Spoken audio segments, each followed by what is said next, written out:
Today we're joined by Congressman John Rutherford, representing Florida's 4th Congressional District. A career law enforcement officer, he spent 41 years with the Jacksonville Sheriff's Office, first as a sheriff's deputy, and the final 12 years as the elected sheriff.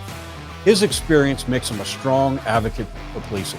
He's here today to talk about the state of law enforcement in today's environment and how Congress is tackling some of these most pressing issues facing law enforcement, community, and violent crime. I'm Patrick Yoes, National President of Fraternal Order Police, and this is The Blue View.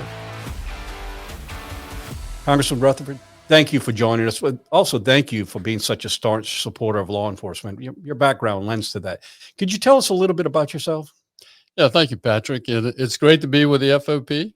And, I will tell you, I joined the Jacksonville Sheriff's Office, which is a unique consolidated government agency. So the county sheriff's office and the police are the same.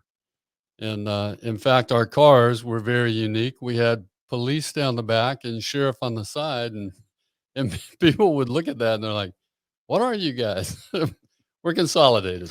That's great. So I joined that agency in 1974 and worked my way through the ranks, eventually running for the office of sheriff.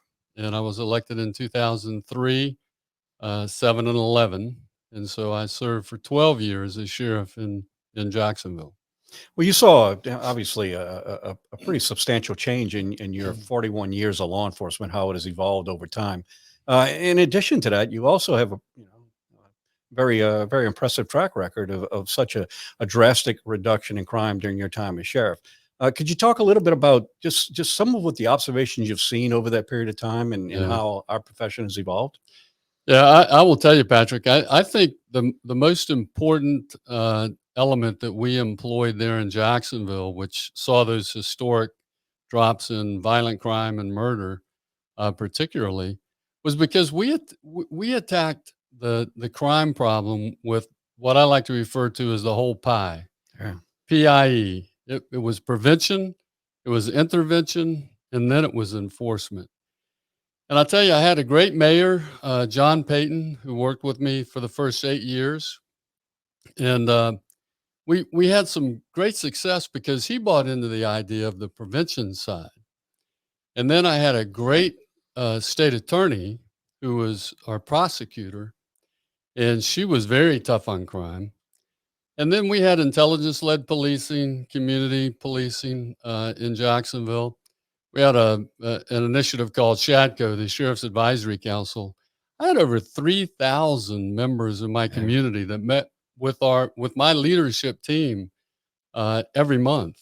And so all three of those, I will tell you, I think all three of those are important.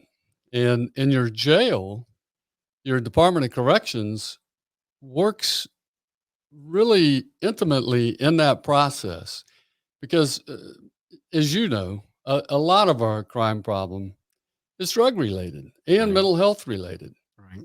And so we had one of the best, I think, in-jail drug treatment programs in the country called Matrix House.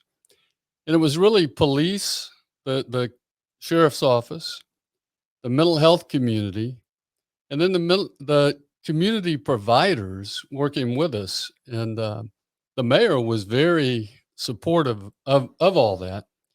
And we instituted an issue, or really a program, that we called Community Transition, where people, continuity of care, moving out of our jail into mental health treatment, continuing their drug treatment that they began inside our facility. And we saw tremendous drops in our recidivism rates as a result of that. Well, it's impressive, a 40-year low in crime, and you bring up such a important point in that it truly is much more than just an enforcement issue. I mean, it really is. If you're talking about the health of a community, is really what makes it's all part of a puzzle, and it takes a lot of different moving parts in order to be able to tackle crime and poverty and all the things that do create havoc on communities. Exactly, Patrick. And look at what's going on in some of these cities where we have these very liberal district attorneys or state attorneys who are, quite frankly, some of them not even doing their job. and they're putting these violent offenders back out on the street immediately. No wonder they're having historic murder rates all over some of these major cities where these district attorneys are employed. Well, it does, and no question, we see city after city after city. At the same time, I often say you can look across this country and see cities that get it too. They Yeah, get it because they have that yeah, working relationship where everybody's invested in trying to. We all want the same thing at the end of the day, and that right, is to have safe communities and law enforcement jobs to be safe. right. Uh, And during this spike, you can also look to other cities. These spikes aren't everywhere. exactly. Crime is going down in a lot of cities. Crime went down in Jacksonville. Yeah. Violent crime went down in Jacksonville. Yeah, I've had a number of conversations with in the media and also individuals where we're talking about, what's the difference in crime? Why is it going up? And the reality is let's look at the cities where the places where they have the largest increase is cities that are not working together to try and combat the problem as a holistic approach and Exactly. we're actually working, actually depolicing the police while decriminalizing the criminals in a lot of cases. Defunding the police Yeah. and those sorts of things. Because look, that three-legged stool that I talked about of prevention, intervention, and enforcement, Yeah. you cut any one of those legs off, and that stool is going to fall over. Absolutely. That three-legged stool just won't work. No, absolutely. It's and it's much greater than just a crime issue. It's a poverty issue. It's broken family Exactly. units. It's education. All of these things are a holistic approach to it. I Yeah. spent a lot of time in Jacksonville recently. I really have come to really admire that place, especially along the coast. Yeah. But you, what are your law enforcement officers, your constituents saying back home about policing and the challenges that we have? Well, like I can, as you just said, Patrick, it's very unique to the individual cities that you go to. Jacksonville didn't go through the defunding, and I've seen a tremendous amount of demoralization around the country, and some of that even reached to Jacksonville. Our officers felt unappreciated, uh, quite frankly, being attacked, and some of their livelihood being attacked with all the talk about qualified immunity, which was probably one of the most uh, maligned uh, concepts of qualified immunity. That what they described was not qualified immunity. What they described was sovereign immunity. Right. They kept saying you can't sue the police. Well, that's absolutely not true. You know that as well as No, I do. no, absolutely. Let's come back to that one. Okay. I've argued for quite some time now, and I think you'll agree, having been spent 41 years in law enforcement, that really what we need in order to be able to sustain and grow as a profession is to have the best and brightest Right. picked up professional law enforcement Right. come in and carry the torch. And we really are. We represent our communities. We live in our communities. Sure. We very much invested in the success of our communities, and we need the best and brightest to step up. Yeah. But I also see what's happening across this country, and it's real hard to attract the best and brightest with the instability. When you talk about qualified immunity and all of the other things that he attacks on law enforcement, the best and the brightest can find jobs elsewhere. Right. And, So and look, I tell people that qualified immunity is really the cornerstone, I think, of state and local law enforcement, because that is the guarantee. For 41 years, I was willing to step into that breach between right. the bad guys in my community and the good folks that I was hired to protect. And I was willing to step into that breach between them because I understood, because of qualified immunity, as long as I went into that breach, I followed the law, I followed my policy, my agency policy, and I acted exactly as I was trained by my agency. I knew that my family's financial future was Exactly. secure. And so I was willing to take that risk and go in there. But if you were to take that away, officers are not going to run into that breach. When the bullets are flying and the blood is flowing, they're not going to run into that breach if they think their family's financial future is at stake. Yeah. Well, I always, when I get into these discussions about qualified immunity, and people have a misconception of what it is. Oh, they I mean, certainly it does do. not protect bad cops. In fact, we can show that it does not. Right. What it does is it protects law enforcement officers that are using training and policy and sound judgment in tense situations. Right. And And here's an important element of this conversation too, I think, and that is that the police officer gets sued. He gets sued, but a judge that knows the law, right, looks at the fact pattern of that case and says, okay, this officer followed the law. He followed his agency's policy. He followed his training. That officer qualifies for immunity. right.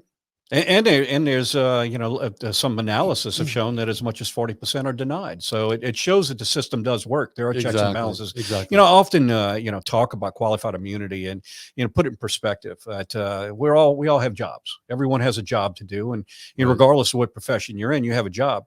The difference is that a law enforcement officer doesn't get to pick and choose the jobs that he's going to do. That's If he gets right. dispatched to a call, he doesn't have the right to be able to say, I've done a I'm not quick going to take that. I've done a quick assessment and determined that they may be a use of force, and therefore I might put my family in a hardship by responding. So therefore I Right. decline. We Right. don't have that luxury. So you're asking Right. law enforcement officers to do. They're ordinary people asked to do some pretty extraordinary things at times. Yeah. And there needs to be some protections that if they're Right. doing things based on policy and training, Right. we do the very things hard to do. Then, And it's not unique to law enforcement. no, Qualified immunity also applies to teachers and other professions as well. Exactly. You've been a staunch supporter for law enforcement issues, clearly because of your background, and we certainly do appreciate the voice that you've lent to us in Congress and continuing your public service after 41 years in law Thank you. enforcement. You've done a good job of working across the aisle in Washington, which at times can be pretty politically volatile. But you have a number of bills that you work collectively to get, to introduce, and hopefully one of them's our top priority, and that's Protect and Serve Act. Correct. Working with Representative Gottheimer, Right. and if you could just help everyone Yeah. understand exactly what the Protect and Serve Act is. Well, to give you a little context for why I work the way I do, trying to work across the aisle. When I was first elected sheriff in 2003, I had a bill that I drafted, took to the state legislature there in Florida, and I wanted to get this bill passed because it was going to deal with the severely addicted and mentally ill in my community, and it dealt, it dealt with the uh, plea process, and so I took that bill to the Florida Sheriff's Association Legislative Committee, and I tried to get them to run the bill, and I presented it at the Legislative Committee hearing, and they're like, "Look, sorry, there's just no room on the agenda." Now I know I've got a great bill, so I'm like, "Well, look, let me run it myself." And they're Yeah. like, "Okay, just don't get sideways with us." I'm like, "Okay." Well, I ran that bill and it failed. And what I realized through that experience, Patrick, is I got back to Jacksonville and I'm thinking, what the heck just happened? I got a bill that's going to save lives, it's going to save money, and I couldn't get it passed. And what dawned on me was I had all kinds of relationships back in Jacksonville. I had a lot of networks developed, but I didn't have them in the state legislature. So I spent the next year going to the state legislature, meeting the members, meeting their staff, even more importantly, as you know, Yeah. and really built those relationships. The next year, went to the legislative committee again, still no room on the agenda. I said, let me run it again. Well, this time it flies through the House, it flies through the legislature, and Jeb Bush signed it into law. Right. At the end of that session, the executive director for FSA came to me and said, "Hey, John, the legislative committee just elected you chairman." so, so I became chairman of the legislative committee for the Florida Sheriff's Association, and we had tremendous success. Normally, you do that for a year or two. I did it for almost 9 years. Yeah. And so I had tremendous success because I had all those relationships and networks built. So the first thing I did when I got to Washington, D.C., was I wanted to start reaching across the aisle and building those relationships, because that's the key to legislation. This whole legislative process is being able to work across the aisle, So two things that I did. Number one, I joined the bipartisan working group, which is a fantastic group of Republicans and Democrats that come together every week trying to figure out how we can work together. Second thing is I made a commitment. You mentioned Josh Gottheimer, who's on this bill.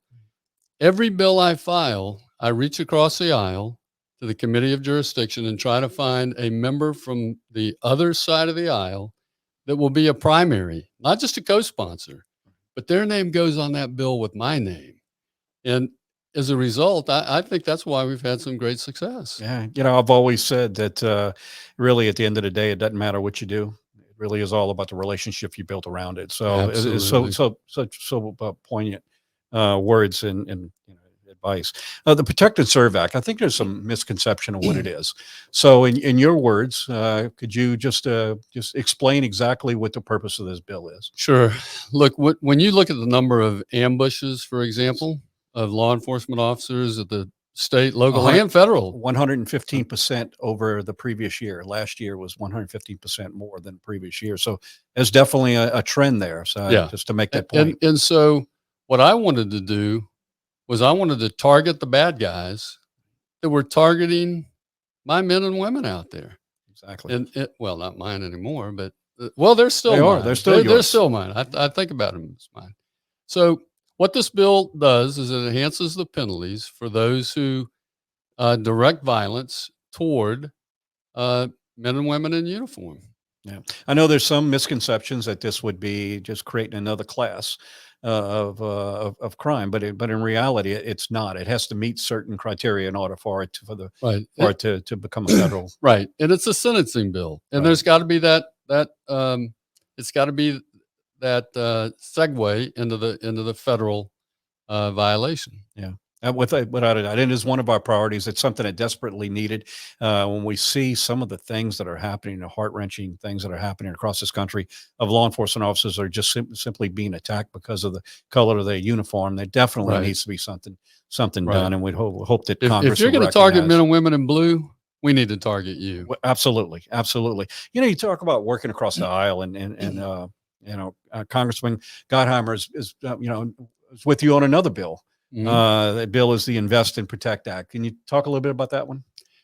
When you look at the different sizes of agencies and who's able to go after some of these grants, the challenge is some of the smaller agencies, they simply don't have the economic wherewithal to go after those grants. So true. And so what this bill does is it sets aside grants for those smaller agencies, 200 or less, to help them through the grant process. Yeah, often the ones who need the help are the ones that are least in the position to be able to help themselves. Exactly. With these things. So it does make the process a little easier. So another one. And I got to tell you, Josh reached out to me on that. Yeah, that's great. That's great. And we came together and we, and there was some things that I didn't like in the bill originally, but Josh worked with me, and we got it to where we were both very happy and comfortable. It's an interesting concept, working together and find a solution. How odd. That's often we lose that in today's society now. It's just too much. Absolutely. You have another one, Homes for Every Local Protector, Educator, and Responder, called the Helpers Act. Right. And your neighboring Congressman Al Lawson from Florida also is on that one as well. Can you give us a little bit? The Helper Act was really an outreach to try and help first responders purchase their first home, it's a one-time purchase of a home. They get to use it once. It doesn't have to be their first home. But what it does is it allows them to get in with no money down, and some of the fees are waived.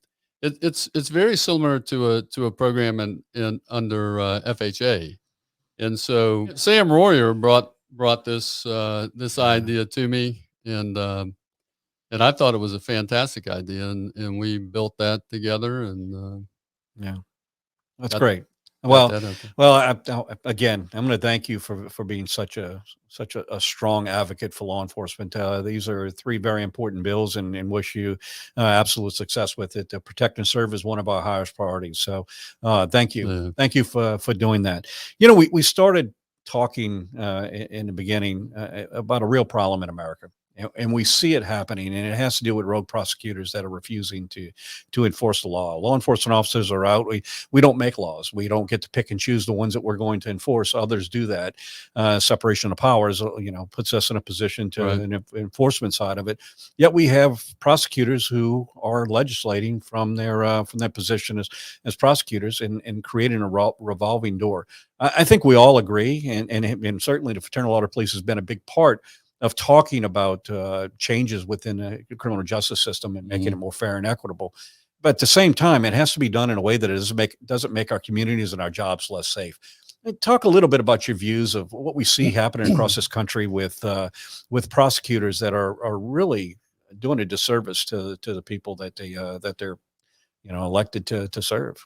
No, they really are, and I think what we have to be most careful about in this situation, Patrick, is not looking to the federal government to fix this. These are local problems. Exactly. In fact, I see way too much of a move to nationalize state and local law enforcement, and that's something that scares me to death. I don't want to see a national police. And so, we have to keep that in mind when we try to address some of these issues, like you're talking about with the district attorneys and the state attorneys. Don't look for a federal answer. That's a home rule. That's a states' rights issue, and they need to address that. Yeah. Now, there's certainly ways that we can help, but I'll tell you another way that I see this nationalization being played out, and that's through funding mechanisms, which is one of the reasons that I thought Josh had a great idea, helping those smaller agencies. Uh, the the idea that we're going to use money, grants, the DOJ is going to use grants to force agencies to do certain things. And I'll give you a great example. It just went through the appropriations process that we still haven't passed yet, but there was in the criminal justice appropriation, there was efforts to put all of the George Floyd Justice Act restrictions on law enforcement into that appropriations bill that would force agencies to do many things, some of which I even agree with. But it shouldn't be done at the national level. It should be done at the state level. And so, I tried to strip all that out with an amendment. It failed. It passed with those restrictions in there, but those strings that they put on, for example, they really basically federally defunded law enforcement grants because nobody's going to be able to meet all the restrictions that they've put in there. Because laws have to get passed for some of this. No-knock warrants. They want to outlaw no-knock warrants. Well, law enforcement agencies don't pass laws. We talked about that earlier. Exactly. A law that you have to teach de-escalation. I have no problem with that. My agency teaches de-escalation. Those sorts of things. They have to have a law banning the lateral vascular neck restraint. Those types of strings that they want to attach to federal grants, I'm opposed to that. Most the vast majority of law enforcement in this country are local or state Exactly. agencies, and really I think that's what gives us our strength as a nation, because our accountability is at those local levels. Right. But we find ourselves in a lot of cities now that are electing prosecutors based off of a lot of money for this social injustice and social reform that are actually hurting the very communities that they claim that they're out there to help. And we see it time and time and time again. When you have a violent offender that is arrested and taken off the streets by law enforcement, only to be put back on by bail reform or lowered bonds, and we're seeing them reoffend over and over and over again. Clearly, something's not working here, and something Right. has to give. And I agree that this is a local function, but there is some things that I think the federal government can do. I'd love to hear Yeah. your thoughts on it. Where we have cities where prosecutors are refusing to prosecute, then this violent crime, especially gun crime, Yeah. the federal government needs to step up and start taking on Yeah. these cases so that we can. Well, listen, I think if you look at some of these cases, Patrick, I'm not sure that they wouldn't qualify for a malfeasance or a misfeasance charge. And I don't disagree with you on that. that needs to be Yeah. looked at. That is the process Well, that you took exists right now. We don't need to change. We don't need to create any federal law. no. Those Yeah. abilities are there now, and they need to take action. Well, we all took an oath of office, Right. from a law enforcement officer Exactly. to the prosecutor, that we would follow the Constitution of the Perform our United States. job. Yeah, perform our Yes. jobs, and they're choosing selectively not to do so. So Right. I think you make a strong point, and I mean look at across this country the travesty. It's easy for us to talk about the percentages of increase. 100% Yeah. here, 200% there. Numbers are impersonal. What is not impersonal is the names and the people and families that are all touched in each one of these communities. So at some Absolutely. point, we need to recognize that we're not going in the right direction.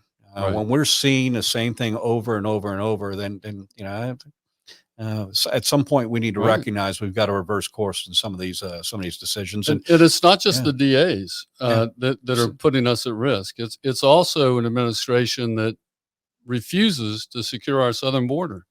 We had a murder in Jacksonville. A fella came across the border, claimed to be 17, uh, claimed that Mr. Cuellar, who lived in Jacksonville, was his uncle. He wasn't, but they already had this arranged through the cartel. And so they flew him to Jacksonville under the catch and release and released him to Mr. Cuellar. And Mr. Ulloa, the suspect, wound up killing Mr. Cuellar in Jacksonville only because we have an unsafe border uh, in the South. yeah. No doubt, as we have a lot of challenges facing us in law enforcement. But again, it's people like you in Washington that are in Congress that are helping us navigate through some of these things. We appreciate your strong leadership. I appreciate you joining us today, and I'll give you a final word on where we are and how we're going to get out of this together. Listen, I think the key to this is we have to, as I started, we have to look at crime in America through the whole pie: prevention, intervention, and enforcement. The prevention side is all of the mental health. I look at documentaries like Seattle is Dying. That breaks my heart Yeah. to see how they're letting drug dealers, drug users, the mentally ill simply exist on their streets. It's horrible. So we need that prevention and intervention piece, and then we need a strong enforcement piece as well. Uh, but those DAs, they have a responsibility on that intervention side. Listen, many times if you have a DA that is null processing all your felonies that are property crimes, well, guess what? The only time he's going to actually prosecute the guy is after he murders somebody. Well, that's not the answer. The answer is everybody has to do their job, and we have to get them working together. And I think that's the key to this. But every city has the tools to address it. They just have to find the political will to do it. And that's the